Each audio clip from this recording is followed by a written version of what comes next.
मेरे प्यारे देशवासियों, आप सभी को नमस्कार। कोटि कोटि नमस्कार। और मैं कोटि कोटि नमस्कार इसलिए भी कह रहा हूं कि 100 करोड़ वैक्सीन डोज के बाद आज देश नए उत्साह, नई ऊर्जा से आगे बढ़ रहा है। हमारे वैक्सीन कार्यक्रम की सफलता भारत के सामर्थ्य को दिखाती है, सबके प्रयास के मंत्र की शक्ति को दिखाती है। साथियों, 100 करोड़ वैक्सीन डोज का आंकड़ा बहुत बड़ा जरूर है, लेकिन इससे लाखों छोटी छोटी प्रेरक और गर्व से भर देने वाली अनेक अनुभव, अनेक उदाहरण जुड़े हुए हैं। बहुत सारे लोग पत्र लिखकर मुझसे पूछ रहे हैं कि वैक्सीन की शुरुआत के साथ ही कैसे मुझे यह विश्वास हो गया था कि इस अभियान को इतनी बड़ी सफलता मिलेगी। मुझे ये दृढ़ विश्वास इसलिए था क्योंकि मैं अपने देश के लोगों की क्षमताओं से भली भांति परिचित हूं। मैं जानता था कि हमारे हेल्थ केयर वर्कर्स देशवासियों के टीकाकरण में कोई कोर कसर नहीं छोड़ेंगे। हमारे स्वास्थ्य कर्मियों ने अपने अथक परिश्रम और संकल्प से एक नई मिसाल पेश की।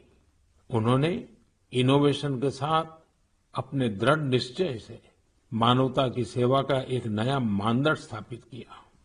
उनके बारे में अनगिनत उदाहरण है जो बताते हैं कि कैसे उन्होंने तमाम चुनौतियों को पार करते हुए अधिक से अधिक लोगों को सुरक्षा कवच प्रदान किया। हमने कई बार अखबारों में पढ़ा है, बाहर भी सुना है कि इस काम को करने के लिए हमारे इन लोगों ने कितनी मेहनत की है। एक से बढ़कर एक अनेक प्रेरक उदाहरण हमारे सामने है। मैं आज मन की बात के श्रोताओं को उत्तराखंड के बागेश्वर की एक ऐसी ही एक हेल्थ वर्कर पूनम नौटियाल जी से मिलवाना चाहता हूं।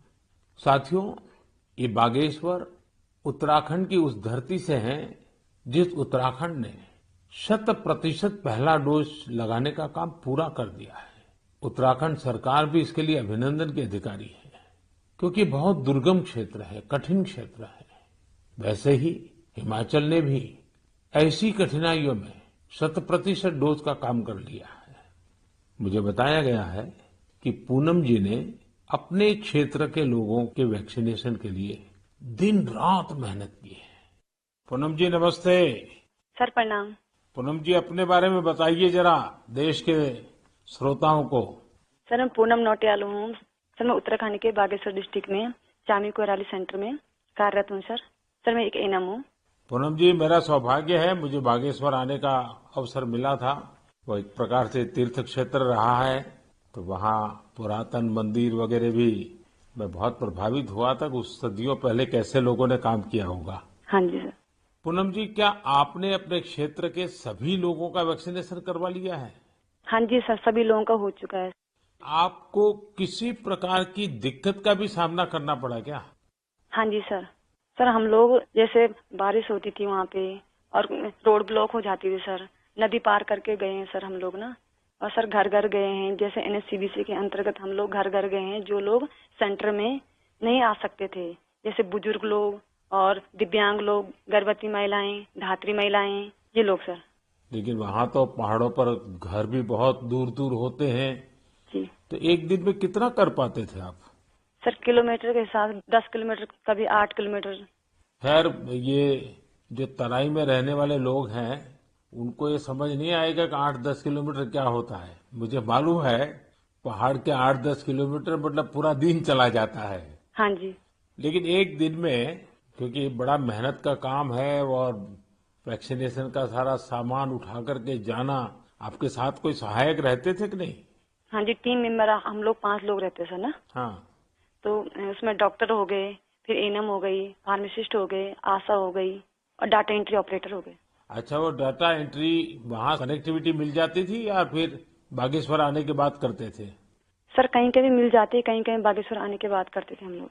अच्छा, मुझे बताया गया है पूनम जी कि आपने आउट ऑफ द वे जाकर लोगों का टीका लगवाया। ये क्या कल्पना आई आपके मन में, विचार कैसे आया और कैसे किया आपने? हम लोगों ने पूरी टीम ने संकल्प लिया था कि हम लोग एक भी व्यक्ति छूटना नहीं चाहिए, हमारे देश से कोरोना बीमारी दूर भागनी चाहिए। मैंने और आशा ने मिलकर प्रत्येक व्यक्ति के हम लोगों ने गांव वाइज ड्यू लिस्ट बनाई। फिर उसके हिसाब से जो लोग सेंटर में आए उनको सेंटर में लगाया। फिर हम लोग घर घर गए हैं सर। फिर उसके बाद जो लोग छूटे हुए थे, जो लोग नहीं आ पाते सेंटर में। अच्छा, लोगों को समझाना पड़ता था?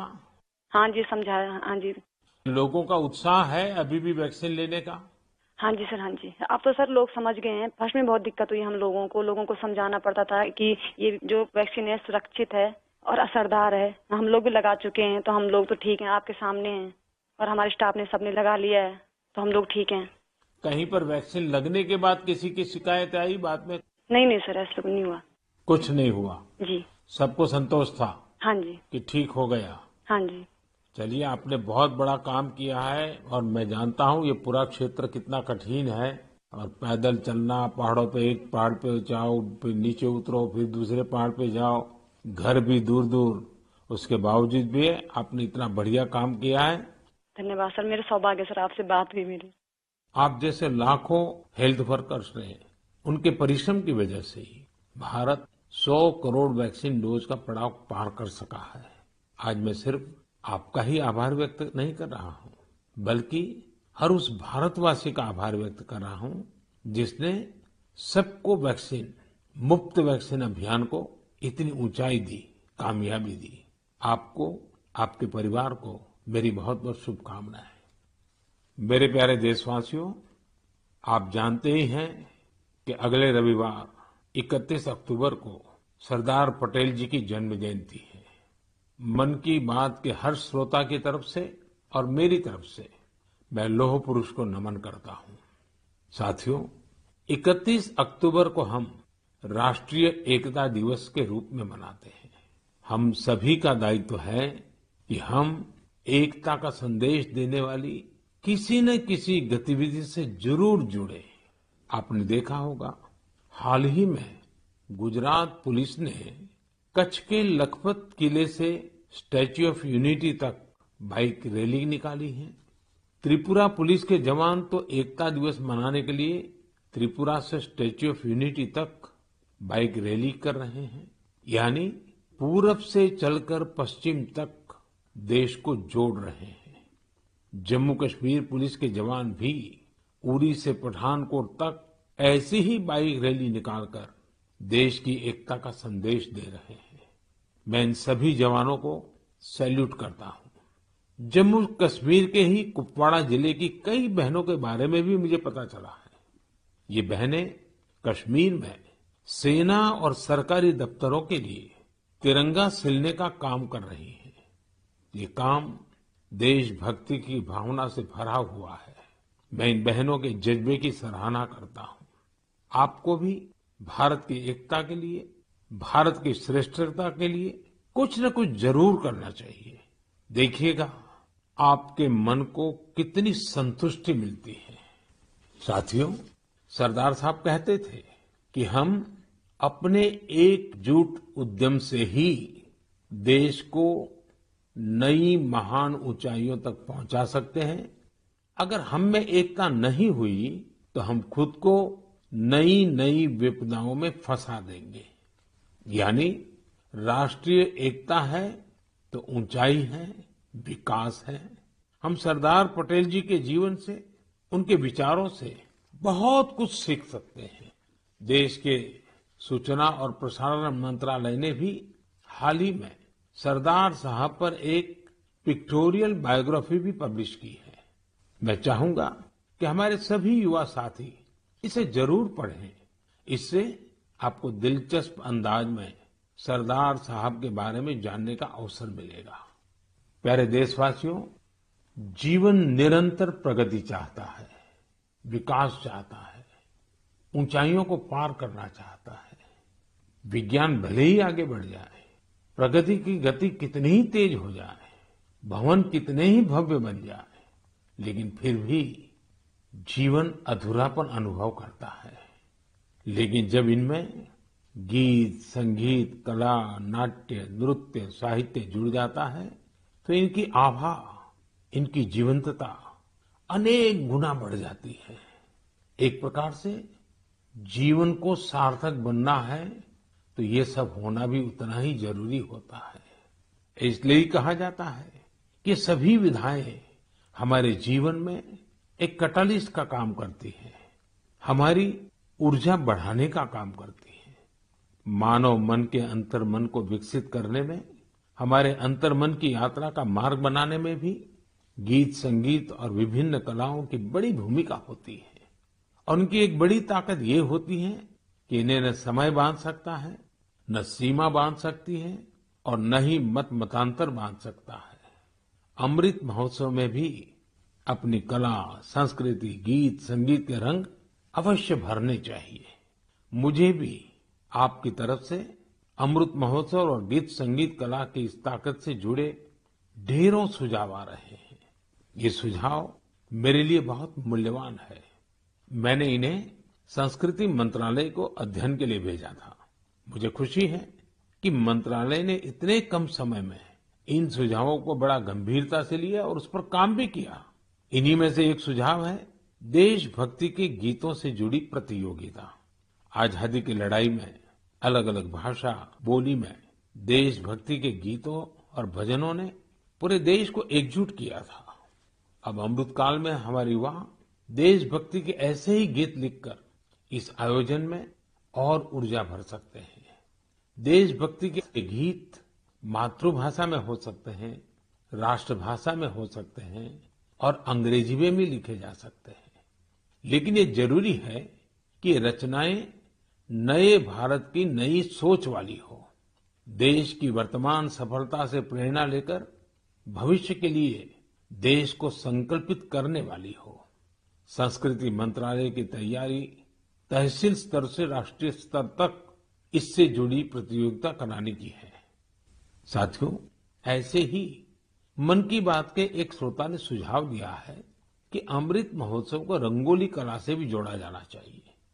हमारे यहाँ रंगोली के जरिए त्योहारों में रंग भरने की परंपरा तो सदियों से है। रंगोली में देश की विविधता के दर्शन होते हैं। अलग अलग राज्यों में अलग अलग नामों से अलग अलग थीम पर रंगोली बनाई जाती है। इसलिए संस्कृति मंत्रालय इससे भी जुड़ा एक नेशनल कंपटीशन करने जा रहा है। आप कल्पना करिए, जब आजादी के आंदोलन से जुड़ी रंगोली बनेगी, लोग अपने द्वार पर, दीवार पर किसी आजादी के मतवाले का चित्र बनाएंगे, आजादी की इस घटना को रंगों से दिखाएंगे, तो अमृत महोत्सव का भी रंग और बढ़ जाएगा। साथियों, एक और विधा हमारे यहाँ लोरी की भी है। हमारे यहाँ लोरी के जरिए छोटे बच्चों को संस्कार दिए जाते हैं, संस्कृति से उनका परिचय करवाया जाता है। लोरी की भी अपनी विविधता है, तो क्यों न हम अमृतकाल में इस कला को भी पुनर्जीवित करें और देशभक्ति से जुड़ी ऐसी लोरियां लिखें, कविताएं, गीत, कुछ न कुछ जरूर लिखें, जो बड़ी आसानी से हर घर में माताएं अपने छोटे छोटे बच्चों को सुना सके। इन लोरियों में आधुनिक भारत का संदर्भ हो, 21वीं सदी के भारत के सपनों का दर्शन हो, उसका संदर्भ हो। आप सब श्रोताओं के सुझाव के बाद मंत्रालय ने इससे जुड़ी प्रतियोगिता भी कराने का निर्णय लिया है। साथियों, ये तीनों प्रतियोगिताएं 31 अक्टूबर को सरदार साहब की जयंती से शुरू होने जा रही हैं। आने वाले दिनों में संस्कृति मंत्रालय इससे जुड़ी सारी जानकारी देगा। ये जानकारी मंत्रालय की वेबसाइट पर भी रहेगी और सोशल मीडिया पर भी दी जाएगी। मैं चाहूंगा कि आप सभी इससे जुड़े, हमारे युवा साथी जरूर इसमें अपनी कला का, अपनी प्रतिभा का प्रदर्शन करें। इससे आपके इलाके की कला और संस्कृति भी देश के कोने कोने तक पहुंचेगी। आपकी कहानियां पूरा देश सुनेगा। प्यारे देशवासियों, इस समय हम अमृत महोत्सव में देश के वीर बेटे बेटियों को, उन महान पुण्य आत्माओं को याद कर रहे हैं। अगले महीने 15 नवंबर को हमारे देश के ऐसे ही महापुरुष, वीर योद्धा भगवान बिरसा मुंडा जी की जन्म जयंती आने वाली है। भगवान बिरसा मुंडा को धरती आबा भी कहा जाता है। क्या आप जानते हैं कि इसका अर्थ क्या होता है? इसका अर्थ है धरती पिता।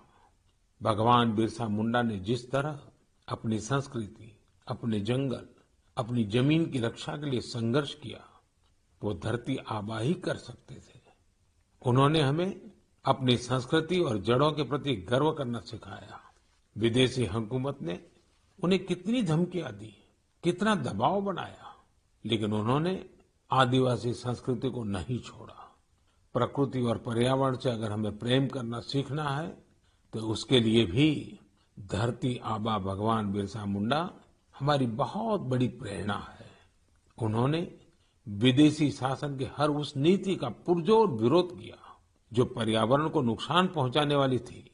गरीब और मुसीबत से घिरे लोगों की मदद करने में भगवान बिरसा मुंडा हमेशा आगे रहे। उन्होंने सामाजिक बुराइयों को खत्म करने के लिए समाज को जागरूक भी किया। उल गुलान आंदोलन में उनके नेतृत्व को भला कौन भूल सकता है। इस आंदोलन ने अंग्रेजों को झकझोर कर रख दिया था, जिसके बाद अंग्रेजों ने भगवान बिरसा मुंडा पर बहुत बड़ा इनाम रखा था। ब्रिटिश हुकूमत ने उन्हें जेल में डाला।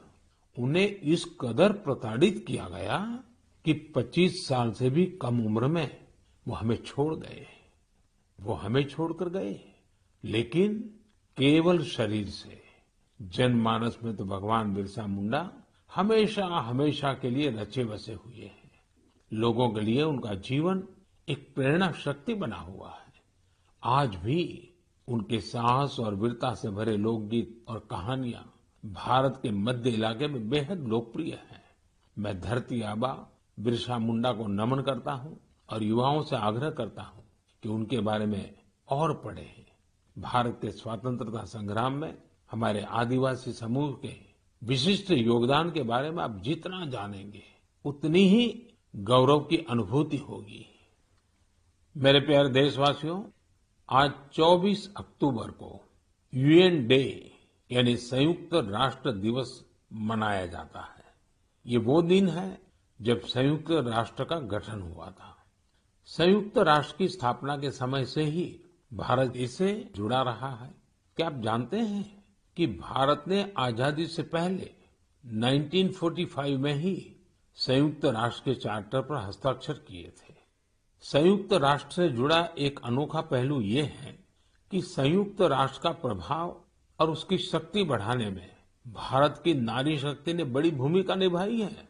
1947-48 में जब यूएन ह्यूमन राइट्स का यूनिवर्सल डिक्लेरेशन तैयार हो रहा था, तो उस डिक्लेरेशन में लिखा जा रहा था all man are created equal.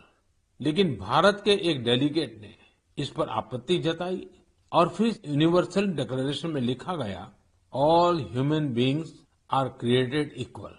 ये बात जेंडर इक्वलिटी की भारत की सदियों पुरानी परंपरा के अनुरूप थी। क्या आप जानते हैं कि श्रीमती हंसा मेहता वो डेलीगेट थी जिनकी वजह से ये संभव हो पाया। उसी दौरान एक अन्य डेलीगेट श्रीमती लक्ष्मी मेनन ने जेंडर इक्वलिटी के मुद्दे पर जोरदार तरीके से अपनी बात रखी थी। यही नहीं, 1953 में श्रीमती विजया लक्ष्मी पंडित यूएन जनरल असेंबली की पहली महिला प्रेसिडेंट भी बनी थी।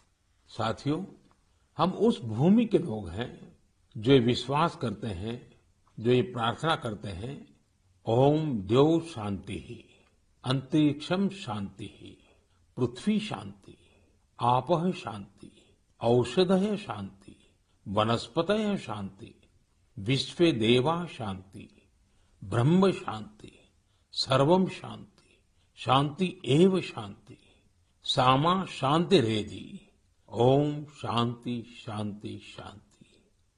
भारत ने सदैव विश्व शांति के लिए काम किया है।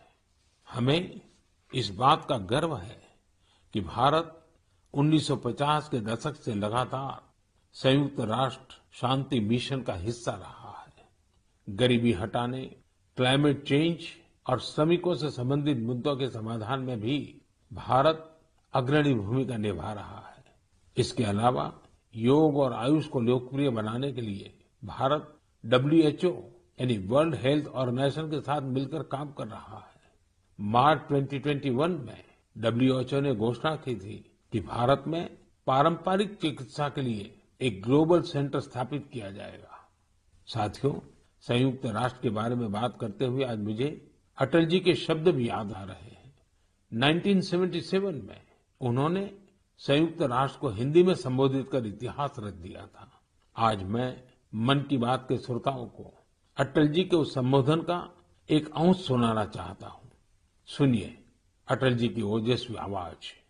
यहां मैं राष्ट्रों की सत्ता और महत्ता के बारे में नहीं सोच रहा हूं। आम आदमी की प्रतिष्ठा और प्रगति मेरे लिए कहीं अधिक महत्व रखती है। अंततः हमारी सफलताएं और असफलताएं केवल एक ही मापदंड से नापी जानी चाहिए कि क्या हम पूरे मानव समाज, वस्तुतः हर नर नारी और बालक के लिए न्याय और गरिमा की आश्वस्ति देने में प्रयत्नशील हैं। साथियों, अटल जी की ये बातें हमें आज भी दिशा दिखाती हैं।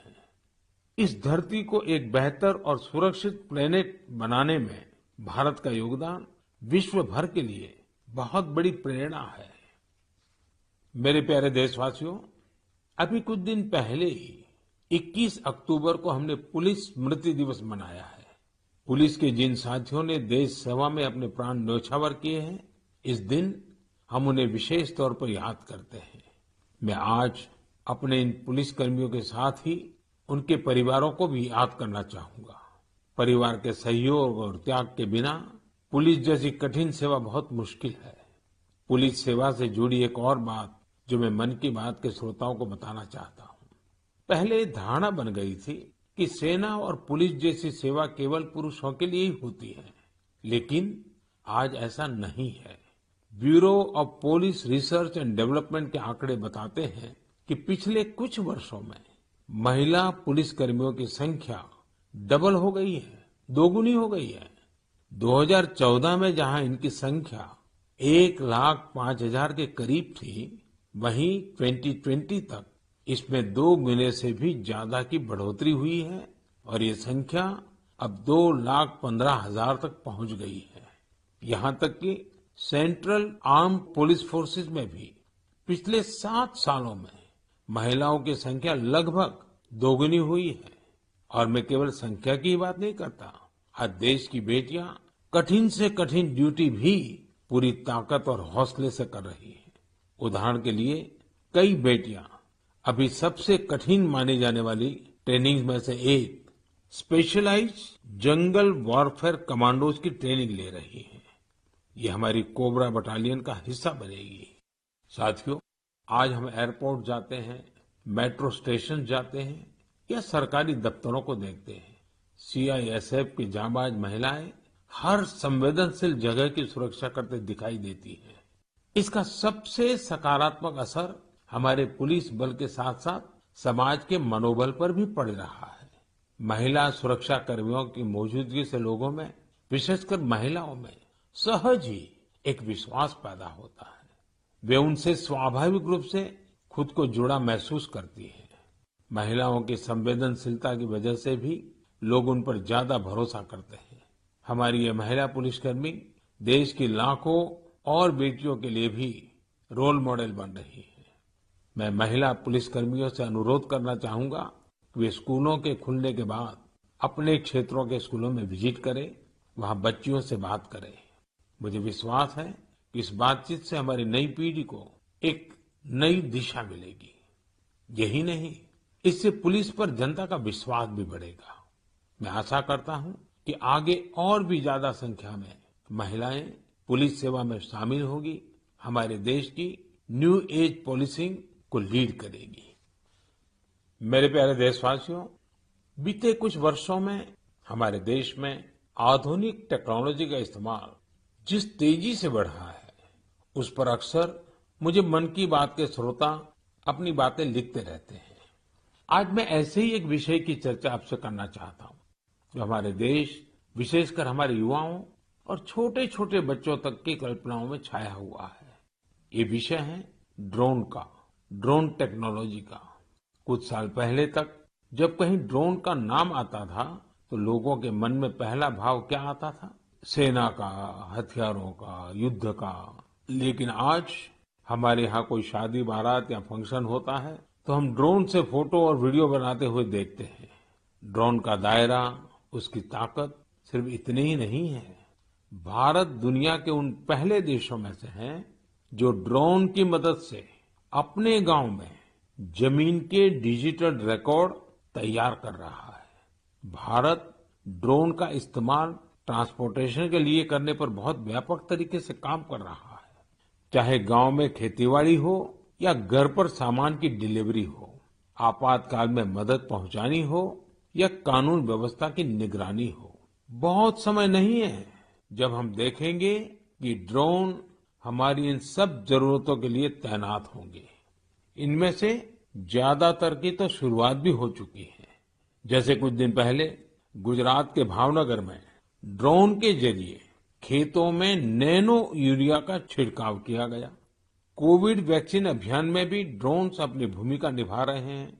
इसकी एक तस्वीर हमें मणिपुर में देखने को मिली थी, जहां एक द्वीप पर ड्रोन से वैक्सीन पहुंचाई गई। तेलंगाना भी ड्रोन से वैक्सीन डिलीवरी के लिए ट्रायल्स कर चुका है।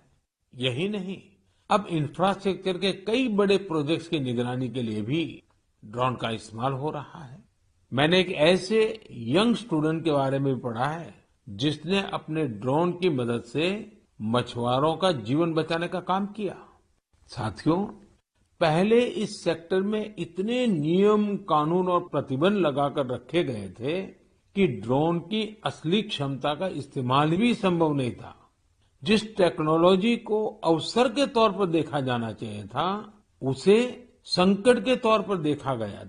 अगर आपको किसी भी काम के लिए ड्रोन उड़ाना है तो लाइसेंस और परमिशन का इतना झंझट होता था कि लोग ड्रोन के नाम से ही तौबा कर लेते थे।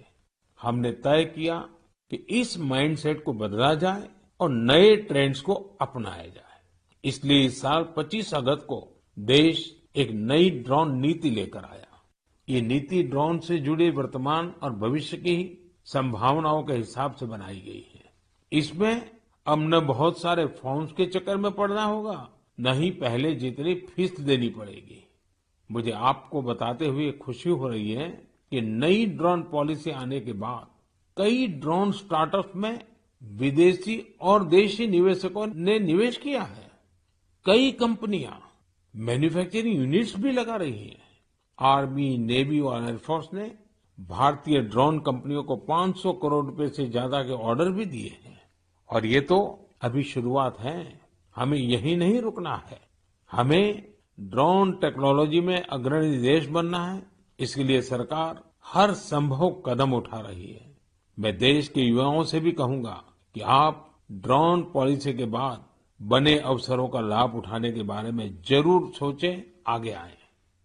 मेरे प्यारे देशवासियों, यूपी के मेरठ से मन की बात के एक श्रोता श्रीमती प्रभा शुक्ला ने मुझे स्वच्छता से जुड़ा एक पत्र भेजा है। उन्होंने लिखा है कि भारत में त्योहारों पर हम सभी स्वच्छता को सेलिब्रेट करते हैं। वैसे ही अगर हम स्वच्छता को हर दिन की आदत बना लें तो पूरा देश स्वच्छ हो जाएगा। मुझे प्रभा जी की बात बहुत पसंद आई। वाकई जहाँ सफाई है वहाँ स्वास्थ्य है, जहाँ स्वास्थ्य है वहाँ सामर्थ्य है, और जहाँ सामर्थ्य है वहाँ समृद्धि है। इसलिए तो देश स्वच्छ भारत अभियान पर इतना जोर दे रहा है। साथियों, मुझे रांची से सटे एक गांव सपारोम नया सराय, वहां के बारे में जानकर बहुत अच्छा लगा। इस गांव में एक तालाब हुआ करता था, लेकिन लोग इस तालाब वाली जगह को खुले में शौच के लिए इस्तेमाल करने लगे थे। स्वच्छ भारत अभियान के तहत जब सबके घर में शौचालय बन गया तो गांव वालों ने सोचा कि क्यों न गांव को स्वच्छ करने के साथ साथ सुंदर बनाया जाए। फिर क्या था, सबने मिलकर तालाब वाली जगह पर पार्क बना दिया। आज वो जगह लोगों के लिए, बच्चों के लिए एक सार्वजनिक स्थान बन गई है। इससे पूरे गांव के जीवन में बहुत बड़ा बदलाव आया है। मैं आपको छत्तीसगढ़ के देऊर गांव की महिलाओं के बारे में भी बताना चाहता हूँ। यहाँ की महिलाएं एक स्वयं सहायता समूह चलाती हैं और मिलजुल कर गांव के चौक चौराहों, सड़कों और मंदिरों की सफाई करती हैं। साथियों, यूपी के गाजियाबाद के रामवीर तंवर जी को लोग पॉन्डमैन के नाम से जानते हैं। रामवीर जी तो मैकेनिकल इंजीनियरिंग की पढ़ाई करने के बाद नौकरी कर रहे थे, लेकिन उनके मन में स्वच्छता की ऐसी अलग जगी कि वो नौकरी छोड़कर तालाबों की सफाई में जुट गए। रामवीर जी अब तक कितने ही तालाबों की सफाई करके उन्हें पुनर्जीवित कर चुके हैं।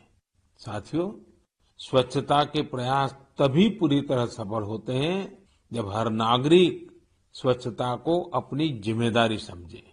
अभी दीपावली पर हम सब अपनी घर की साफ सफाई में तो जुटने ही वाले हैं, लेकिन इस दौरान हमें ध्यान रखना है कि हमारे घर के साथ हमारा आस पड़ोस भी साफ रहे। ऐसा नहीं होना चाहिए कि हम अपना घर तो साफ करें, लेकिन हमारे घर की गंदगी हमारे घर के बाहर हमारी सड़कों पर पहुंच जाए। और हाँ, मैं जब स्वच्छता की बात करता हूं तब कृपा करके सिंगल यूज प्लास्टिक से मुक्ति की बात हमें कभी भी भूलना नहीं है। तो आइए हम संकल्प लें कि स्वच्छ भारत अभियान के उत्साह को कम नहीं होने देंगे।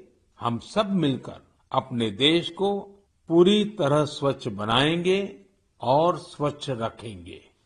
मेरे प्यारे देशवासियों, अक्टूबर का पूरा महीना ही त्योहारों के रंगों में रंगा रहा है और अब से कुछ दिन बाद दिवाली तो आ ही रही है। दिवाली, उसके बाद फिर गोवर्धन पूजा, फिर भाई दूज, ये 3 त्योहार तो होंगे ही होंगे। इसी दौरान छठ पूजा भी होगी। नवंबर में ही गुरु नानक देव जी की जयंती भी है। इतने त्योहार एक साथ होते हैं तो उनकी तैयारियां भी काफी पहले से शुरू हो जाती हैं। आप सब भी अभी से खरीदारी का प्लान करने लगे होंगे, लेकिन आपको याद है ना, खरीदारी मतलब वोकल फॉर लोकल। आप लोकल खरीदेंगे तो आपका त्योहार भी रोशन होगा और किसी गरीब भाई बहन, किसी कारीगर, किसी बुनकर के घर में भी रोशनी आएगी।